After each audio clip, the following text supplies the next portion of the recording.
Senhora Presidente, Senhor Ministro, todos os dias desta semana nós temos assistido a um novo episódio desta história lamentável que tem sido a sua relação com a anterior administração da Caixa. E o que francamente salta aos olhos nesta audição é que o embaraço e o sentimento de culpação tão grandes que o Sr. Ministro não responde a uma única pergunta sobre a Caixa e o que faz é tirar de rajada números torturados sobre a economia e sobre eles eu quero falar mais tarde. As perguntas que eu gostava de começar por lhe fazer é: o que é que está a esconder? E porquê que não revela a correspondência, as trocas de SMS? Porque o Sr. Ministro tem que perceber que na sua posição, quando está a negociar com o potencial Presidente da Caixa Geral de Depósitos sobre a sua potencial presidência da Caixa Geral de Depósitos, não há mensagens privadas. Não existem. São públicas, nós temos de saber. E temos de saber porque estamos a perguntar por elas. E porquê é que o Sr. Ministro está a tentar esconder o que é que entra, o que está a entrar pelos olhos dentro de toda a gente? É incompreensível. Já é completamente óbvio que o Sr. Ministro aceitou isentar os administradores da Caixa das declarações ao Tribunal Constitucional. Foi um erro. Admita que fez um erro. O Sr. Ministro esconde também o envolvimento do Primeiro-Ministro. E nós gostávamos de saber qual foi o envolvimento do Primeiro-Ministro. Esconde o plano de capitalização e reestruturação, esconde as necessidades de capital, esconde as auditorias e nem sequer quer falar sobre eventuais prejuízos da Caixa em 2016.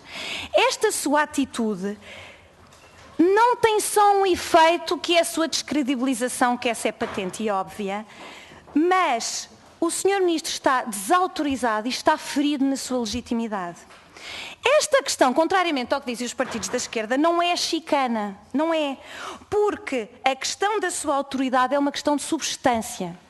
E é uma questão de substância, Sr. Ministro, porque a sua fragilização tem consequências concretas sobre o seu papel e a sua capacidade enquanto Ministro das Finanças.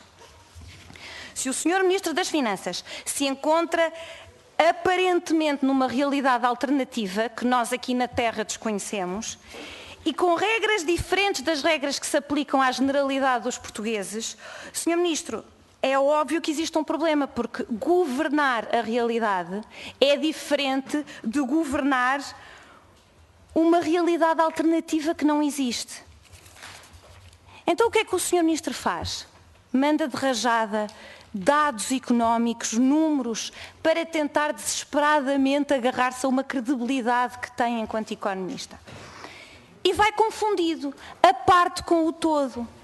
Vai pegando em números umas vezes em variação homóloga, depois fala na variação anual e depois irá falar certamente em algum momento em variação em cadeia e vai buscar o número que dá jeito naquele momento para apresentar uma visão positiva.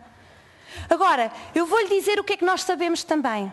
Nós sabemos, e isto é divulgado por instituições credíveis, a dívida pública aumentou com o seu governo em 9,5 mil milhões de euros.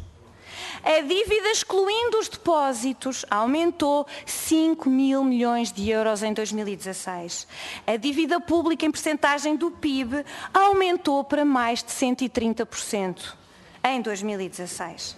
Sabemos também, é um facto, que os senhores adiaram os pagamentos antecipados ao FMI, face aos planos anteriores que o Governo tinha, e desperdiçaram a oportunidade que tinham de fazer, poupando nos custos em juros da dívida. Os juros, as taxas de juros, estão significativamente e sustentadamente mais altas. Está a emitir dívida agora mais cara do que a dívida que nós conseguíamos emitir. Nós tínhamos que aproveitar o facto do BCE ajudar a baixar a taxa de juro para conseguir emitir dívida mais barata e os senhores falharam essa oportunidade redondamente, deixe-me dizer.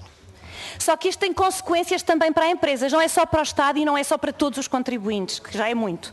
Tem consequências para as empresas. Os custos de financiamento das empresas privadas também sofrem com este aumento. As contas dos bancos sofrem com este aumento, porque diminui o valor dos títulos de dívida que eles têm nos seus balanços e, portanto, eles têm menor capacidade para emprestar dinheiro às famílias e às empresas. Senhor Ministro, eu podia-lhe falar agora sobre como o investimento colapsou em 2016. O Sr. Ministro e o Sr. Deputado há bocado referiam o investimento privado. Eu não resisto a dizer-lhe os números, Sr. Ministro, que o senhor deve conhecer e termino. O investimento das sociedades não financeiras, o investimento das sociedades privadas caiu 5% em cadeia no terceiro trimestre. Estagnou, mas espera, eu dou-lhe todos os números, percebe? Eu dou-lhe todos, porque eu dou a totalidade dos números. Mas estagnou no ano em que terminou no terceiro trimestre de 2016 e a poupança das famílias está em mínimos históricos. E para terminar, Sra. Presidente, e agradecendo a sua tolerância, termino com uma pergunta. Nós temos um ministro desautorizado que é sistematicamente desmentido na comunicação social e não só. A dívida pública está a subir, os juros estão a subir, o crescimento da economia está baseado num modelo que não é sustentável porque não há investimento, contrariamente ao que o Sr. Ministro tenta fazer passar aqui. E não temos perspectivas de aceleração do crescimento potencial.